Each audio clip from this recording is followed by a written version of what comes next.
Hello and welcome to another Morning Coffee Guest. I'm your host, Simone Absalom Gale.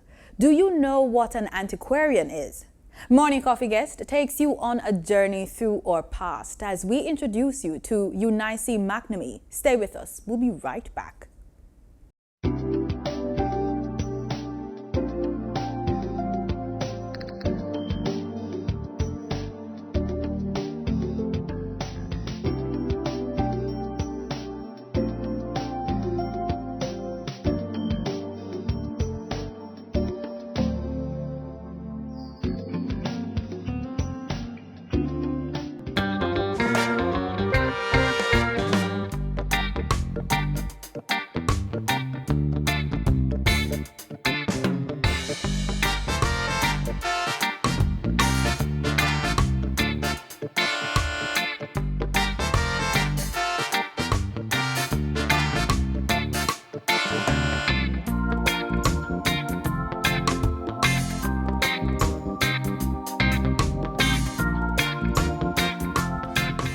Jamaican artifacts tell us a unique story about our culture, history, and our traditions.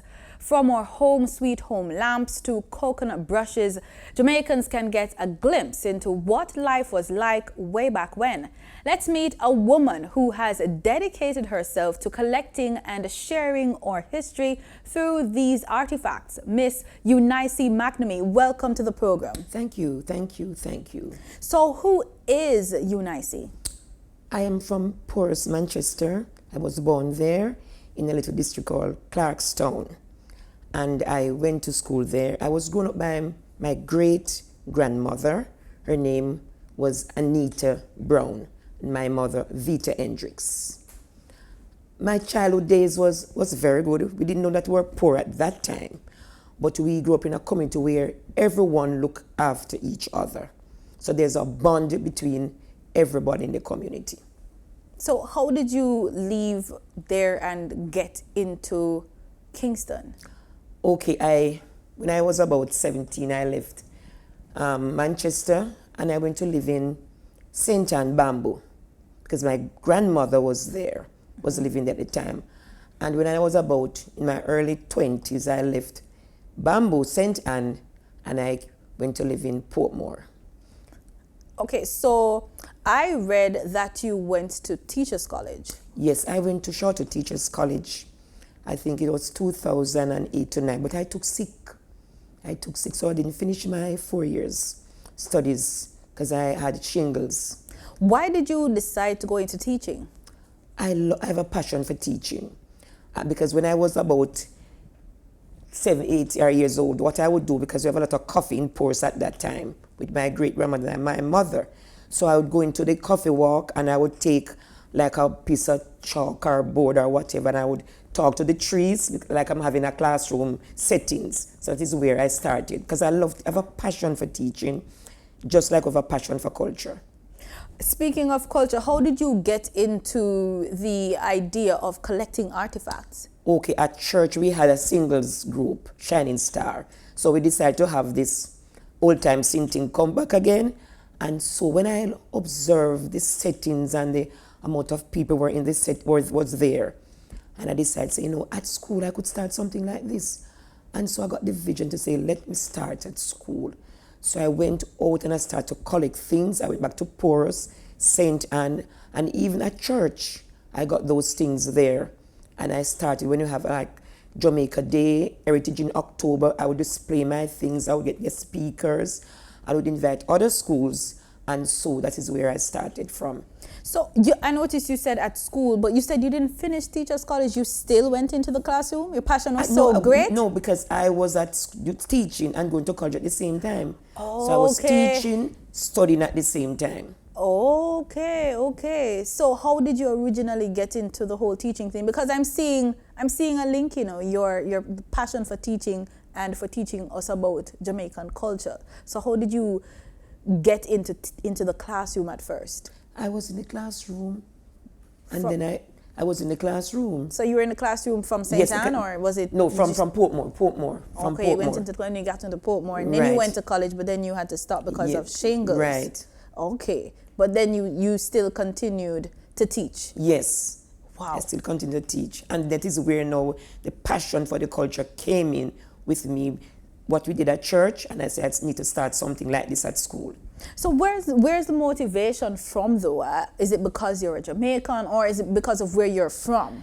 As a Jamaican, because I was growing up with my great-grandmother, she instilled and left the cultural aspect, how she grown up in post-slavery, because she was born in 1888. So because of that, what she told me about the Jamaican then, because right now I have her hot water bag and her timber. So because of that, I said, no, I need to continue this thing, man. I need to continue, because I don't know where I'm going to go, but then I know somewhere along the line, I know I'm going to reach somewhere with these artifacts. Wow. All right, so you started collecting these things. Did you incorporate these collections in your classes? Yes, because normally what I would do, if I'm doing because I would sort of integrate it with my lessons. Because suppose I'm doing like, it come back to plans too. If I'm doing a lesson in terms of something about Jamaica, I would take my cups, I would take the grater, I would take the washing board with the pan and the soap, and I would say, boys and girls, we usually use the scrubbing board then, but now we have the washing machine. We have the butter pan we always boil the water into. Now we have the kettles. So then you could put at the then and the now to relate to the children what we usually use then and what we are using now, for them to appreciate where we are coming from and where we are today. Okay. Yes. And it worked well with the children, even with the parents, because some of them are very young, so they don't know some of these things. What's the reception like when you introduce these things in classes? I know I'd be interested. Do they like it? Very good, very good. And not even that, I go to other schools. I go to other schools like Arden High School, Sabina Basic, Epsom. I went to Children's First in Spanish Town. And so when I see the respond, some are very eager to know about these things. And even the parents, because some of them are, I said, young, they would want to know about these things, which is very interesting. And I believe, as an early child educator, these things need to start at the early child level in the schools. Really? I think the Minister of Education need to look at these things. It's very critical, very important. That's true. That's true. I mean, I still have my grandmother's iron. It's like a actual iron formed into the shape of it, and then you have to put it on like the coal pot. Yes. And you have some too that you put the coal inside. Those are self-eating iron. Wow, I still have that, and I remember I had her enamel set. It's like a nice little basin that she used to wash her face, and it came with a cup. Goblet. Well, yes. It's the goblet. And this big soap dish. And she used to say soaps used to be that big. They didn't have like small soaps the way we have now. But you have a setting, you have the goblet and the basin, the little soap dish, and then you have the pail with it too. Yes. Because those things were used for special, special occasion. Yes. And they have the little towel, the embroidery on the side. And yes, I remember that. And that would be used for when they would say visitors now. Yes. Strangers. So the stranger would have the access to those things. Wow. So are there any like negative reactions though to you showcasing your collection? Not at all. So they're very open to it? Not at all, because they appreciate it. I remember when I was at Denby, Jamaica 50, and this lady came from abroad, I think it was America, and she broke down in tears. And she said to me, Miss McNamee, you brought me back to where I'm coming from.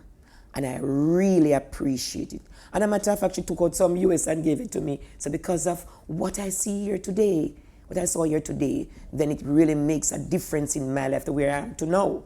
Do you get any support? Do people contribute to the collection? Yes, because even at school, the parents will take some things that they see which is necessary for me to use. And even at church, there's a church sister of mine, she was in my Sunday school class, and she had a lot of things at her house. She took a van and took up all the things and took to me, because I was very grateful, because she said she really appreciate to see what I've been doing for my country to sensitize and educate the next generation for these things. I see you have some here. You have two sets of artifacts here. Yes. Tell me about them. These two cups, they were given out 1962, the 6th of August.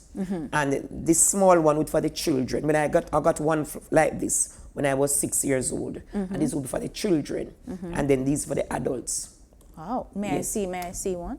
Okay, so it has the Jamaica Independence Day on it, and it has our coat of arms. Yes. Wow, can you imagine how much of this cost now?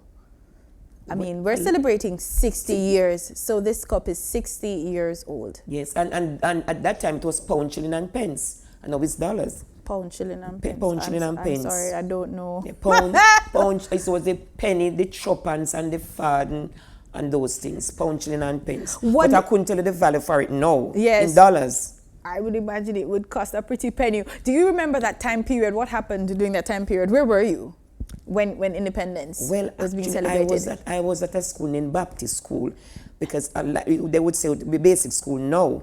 But those days, I think that us as children would start school at 6. So I remember for me, I would march from the school with my cup, the Jamaican flag, and I was barefooted. I didn't have any shoes. You didn't wear no, shoes at that shoes time. to school at that time? No, well, I didn't have any. Okay. So I didn't wear any shoes. So I was barefooted. And I had my flag and my cup, and we marched from the Anglican church, I think it's near down to Whitney Turn, or somewhere there in Porus. And then I would march to the community center, and that center was built in 1939.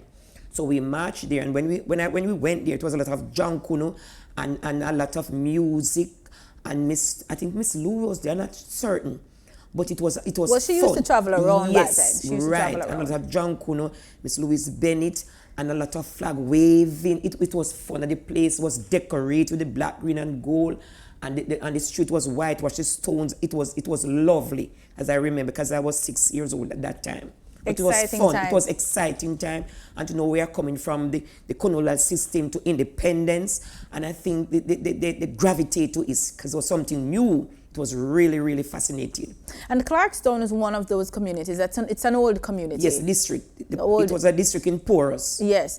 You were telling me that you lived with your great-grandmother. Great-grandmother. She was born 1888, coming from the post-slavery. Would you say that she was the person that really, you got this inspiration from? Because you were telling me she would tell you stories about Porus and how it got its name. Yes, because she was saying that they were building the railway station, and then the foreman would take a long time to come to pay them. Like every 2 weeks they're supposed to get their pay, and sometimes all 3 weeks, 4 weeks, and they would say, poor us. What is this on us? So that is how Porus got its name. But she told me that Porus was a free village, because from Porus up to Maidstone, we have a lot of when you come on to the 1st of August, because the 1st of August was I think it was Queen Victoria Day. 1st of August they would call it. And so now it's Emancipation Day. And so they have a lot of artifacts collection in Maidstone, near up to Christina there. So my great-grandmother, she would tell us what was happening then in Jamaica, and even she mentioned something about Flatbridge, that it doesn't matter what they do to Flatbridge and bring up in terms of putting up rails and so, it will come down. So these artifacts are tied to great Jamaican memories. We're going to take a quick break. When we come back, we're going to be talking about the actual collection of Miss McNamee. Stay with us.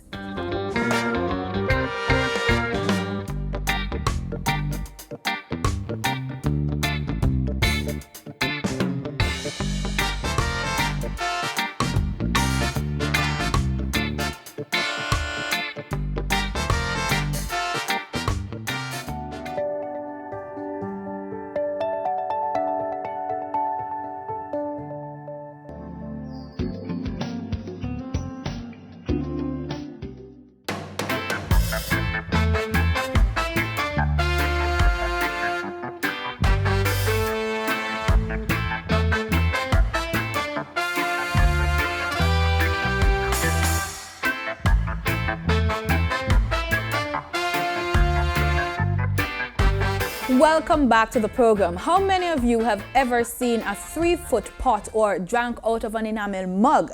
Still with me in studio is antiquarian Unicy McNamee. Miss McNamee, thanks for staying with us. You're welcome. So what is in your collection of Jamaican artifacts? Can you tell me about some of them? Holy pass. All right. What you have in there? We have the chunk. I have the panel bed, the single bed, the washboard, the bath pan, And we have a lot of, the goblet have a lot of things. The chimney, the pail, the ethnic stove, the 3-foot pot, calabash. What's an ethnic stove? Ethnic stove is a one burner where you have the kerosene at the bottom, and then you'd have the 3-wick, and it's the kerosene from the bottom. Like those days, person have like live in one room. So they'd have the ethnic stove. So you're coming from the 3-foot pot with a wood fire, and then you move from there probably to the coal stove, then to the ethnic stove, to the 1-burner oil stove, then the 2-burner oil stove, and probably 3-burner, and then you graduate it to probably the gas stove. So that was technology at that time when you had the ethnic stove. Ethnic stove. I think my grandma But then had that. the 3-foot pot, no, you have the fireside. Yes. And then now the fireside, the smoke will go up, and then you have the crane. The crane with some wires, mesh wire like. So you put them over the wood fire, and then now you would put the little tripe or a piece of pig head or hog head or whatever they call it, or the meat, to cure, preserve, because at that time certain persons didn't have any fridge. So cure the meat up there, and then we have the coffee. They pick up the rod cut, you parch it and beat it, and then when you beat it, now you put it in a pants pocket, and then you boil up the water. You put it in a pants pocket. Yes, man. Cut out the pants pocket. Hang it up on the crane, and then now you put the coffee in there that you already beat, and then you boil up some water, throw it in the pants pocket with the coffee, and it starts to drip. That is the first percolator. So when it drip down and fill up the butter pan, so we'd use it as a container then. And then after that, you sweeten it and have your coffee in the morning. What a process. Yes. For one we cup of coffee. We didn't have any percolator. So that was our first percolator. So we look at then and then now, or what we have now using. Wow. So we must learn to appreciate where we are coming from and what is happening now. And even the bad pan, the scrubbing board, so you fill up the bad pan with from the rainwater. If the brown soap, we didn't have any fab. So you'd catch your water in the bad pan. No blue bomb or anything? No, we never had any blue soap. A brown soap we did have. Okay. And so you'd catch a bad pan, and you put your clothes in there, and you have the scrubbing board. We never have any wash brush, it's corn stick. The corn. Oh, the dry thing? The dry, yes. Yes, and I've seen so that. you'd put the water in there, and then you'd scrub your clothes. You scrub it. How long that take? It take long. So suppose you have all one sheet. I cannot imagine. And when you wash the clothes, we scald it, put it in the kerosene tin, like we boil it. Yes. And when you boil it, you rinse it again, and you rinse it again, and you blue. You have the blue, and you blow the clothes, and then after that you starch it. Real country So living. it's a process, but now you have spray starch, and you plug in your iron. Have bleach. Yes, and all of those things. Yes, you don't need to blue it. No. I wonder if Jamaica, do you see Jamaicans, do they still blue white clothes? Well, I guess some person probably rural would still do it? Yes. What else do you have? I have wax and brush. What is the that? wax. This comes from the bees, and then the coconut brush. You cut it, and the wax now is that you melt it with the wood fire, and you mark it on the brush, and you clean you shine the floor. Oh, I remember my grandma had that. Yes. But we had the red polish that you buy in the little bag and then you squeeze it out. Yes. I didn't like that part, but I liked the brush because then guess what I would do? I'd go on my knee, Yes. I'd tie them one time, and then Right. you can slide all over the house with But before the polish, we have the straw dye, and before the straw dye, you the logwood. You strip the logwood and you boil it as a stain, and you stain that floor, and it was wood floor. And after you stain it, then you straw dye it, and you get your wax and your brush, and you shine. All right, that sounds like a lot of work. I like tile. Yes. I like my ceramic tile. Yes. It's But then you see, then we need to appreciate those things, because most of those things was around us. Self-reliance. So you have the logwood there, you have the wax, you have the brush, because you don't have to buy it. You just cut your coconut something and get your brush, and you clean. But no, you have to buy the polish then. And less chemicals. Presume persons couldn't afford it. And even around there, you have the tomatoes right there. What is a tomatoes? Tomato. So you look at the garden. Yes. So we always plant what we grow what we eat. And eat what yes. we grow. We're trying to get back to that now. Yes, which is very good. Wow. Are there any like particularly special items that you really treasure? Yes, two things in my collection. And they're coming from my great-grandmother. The thimble that you put on your finger when you're sewing, because those days, most women at that time, home care. They do housework then, are looking after, are in the home. So they do a lot of needlework. So it's on the finger and the hot water bag, because it was used for a woman, like, you know, sometimes your cycle and all of that, they would use it. And in the pain, they would pour hot water in there and they put it on your tummy. So those two things are from my great-grandmother time, and I still have them. Wow. Still have them. I cherish them. Because I love my country, I love my culture, I have a passion for my culture. And I'm so glad that I'm being a part of Jamaica 60. I was at them, as I said earlier on, the 50th anniversary. Wow. Can I come and visit your house so I can see all of those things? If I'm displaying them at church, then you can see them. Okay, fine. I'll come to church. Okay, so how can persons reach out to you, though, if they want to, you know, get you to come and showcase your collection and speak about it? Well, I have an email address and my phone number. I am not on too much of the social media, to be exact. All right. All right. And so in tradition for now, for our Jamaica 60, we have, in celebration of it, we have a little game that we want you to play. So it's called Word Association. Let me tell you what it's all about. I'm going to give you a word, and then you can sing a song and use the word within the song. Okay. You game for it? So I'll try. Of course, you have to try. I'll try. You have to try everything. Manchester, you come from Manchester. And we don't jest. You understand? That's right. That's right. Okay. Ready? All right. First word. Jamaican. I'm a born Jamaican. Jamaican. Born Jamaican. I'm on Banya. All right. I get that. Okay. All right. Next word. Festival. I'll give you some time. Festival. Come on, you were around Festival. Independence time. You have at least one. Festival in a Jamaica, nice. Festival, nice. All right. Jankuno. Hey. Jankuno. Hey. All right. Next one. Ska. Ska. Ta-na-na-na-na. Jamaican ska. Ta-na-na-na. Everybody can do this ska. Can do Jamaican ska. Take it. All right. Next one. Dutch pot. You know, Dutch pot is a nice thing to cook in, you know.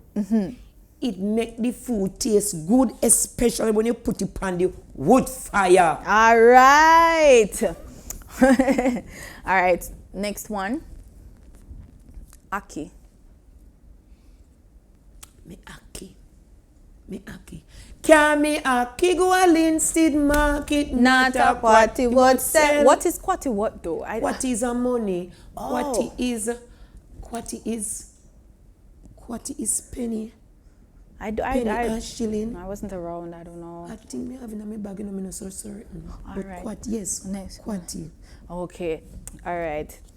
Next one. So you got that. Land. This is the land of my birth. This is the land of my birth. This is Jamaica, my Jamaica. This is the land of my birth. All right. Thank you so very much for playing with us. Now we're celebrating 60 years of independence. Reflect on where we were when we got our independence, since you were alive, and where we are now. I want you to tell me 2 good things that you, on your reflection, that you can come up with about our country, and another 2 things that we need to work on. two things that we've accomplished that you're proud of? Two things that we've accomplished as a Jamaican. As Jamaicans. As Jamaicans. That you, as a citizen, is proud of. I am proud to be a Jamaican, and I'm proud to see where we are coming from. Like what? Like from what the colonial system, in terms of the road, water supply, electricity, and all of those things. Because we have to use a buckle torch then. There's a more light, the road improvement. Although we still need some more improvement, but we always broke stone to fix the road. We are not breaking it anymore. Oh. So there's a lot of improvement in those areas. Education, the water supply, very important. And the question again. All right, so I remember that because, you know, as we were saying, my people are from Manchester. We used to have the outhouse, so now you have running water, so and it's inside your house. Yes. That's good. And you're saying the infrastructure, the road because it's easy to get to Manchester now. Very easy. All right, and give me two things that we need to brush up on as a country going forward from our 60 years. Crime and the violence. We need to look at it now. And we need to bring back. We need to look at educating in the school. We need to start that, our culture. You mean like civics? Yes, civic we need education. to bring back the civics book in the school, because I have my civic book at home now. We need to take back the civic. We need to educate and sensitize and aware the young generation now where we are coming from, where we are, the achievements. So the civics book need to take back into the schools. All right. It was Marcus Garvey who said, "A people without the knowledge of their past history, origin, and culture is like a tree without roots." That knowledge helps us understand how events in the past made things the way they are today. Let's continue to share it. Until next time, I'm Simone Absalom Gale. Walk good.